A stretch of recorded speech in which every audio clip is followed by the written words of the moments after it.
All right, let's talk about our listing edit screen. For this exercise, I decided to type all the code first and then explain it to you because the steps are very repetitive and they involve a lot of typing. So I didn't want to waste your time. So in this video, I'm going to go through what I've done.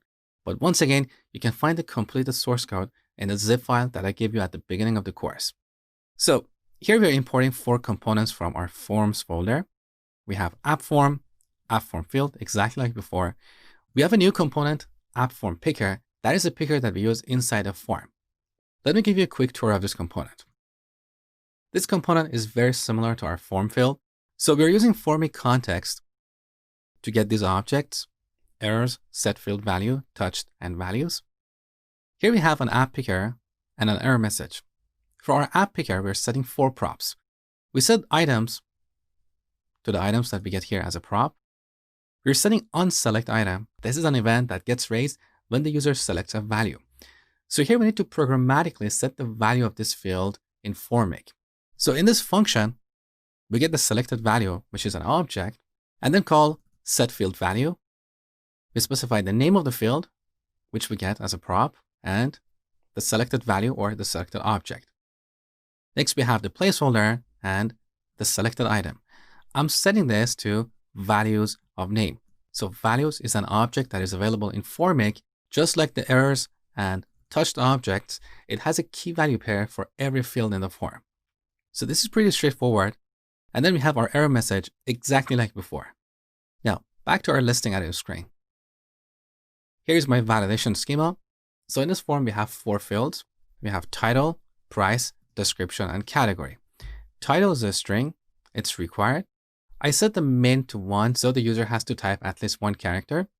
For the number, it's also required.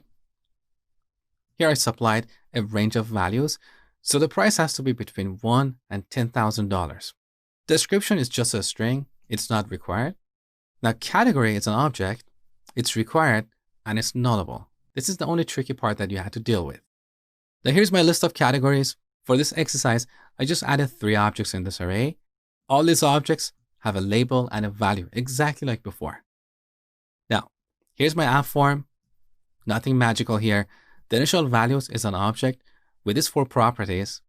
Now, title, price, and description, I've set all these properties to an empty string. So even though price is a number, inside the form, it's represented as a string. So I didn't want to initialize this to 0.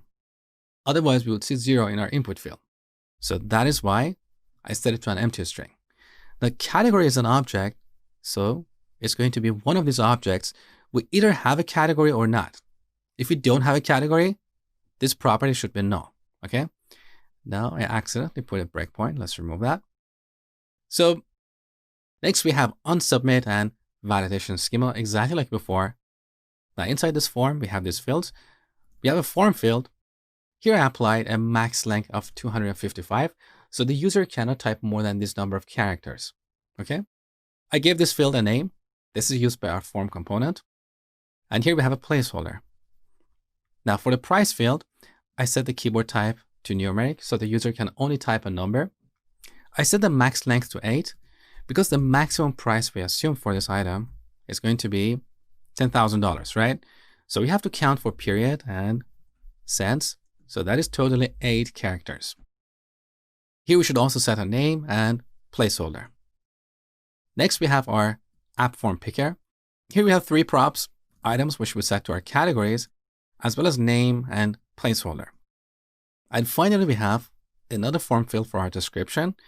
I made this field multi-line and set the number of lines to 3. This only works on Android. So on Android, our description box looks bigger. On iPhone, it looks exactly like other input fields, but as we type here, the text box starts to grow, okay? So that's pretty much it. Now, one last tip before I finish this video. If you don't like these names, if you think this is too long, you can give it an alias. So on the top, we can give this an alias. We can call it form field, and we can call this one picker.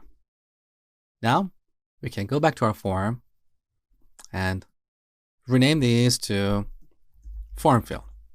And this one is going to be picker. So that makes our code a bit cleaner. It looks nicer. The problem with this approach, though, is in every form, we have to apply these aliases. The other approach is to rename these components, but the problem with that is name conflict, which I talked about before. So I leave it up to you to choose the approach that you prefer.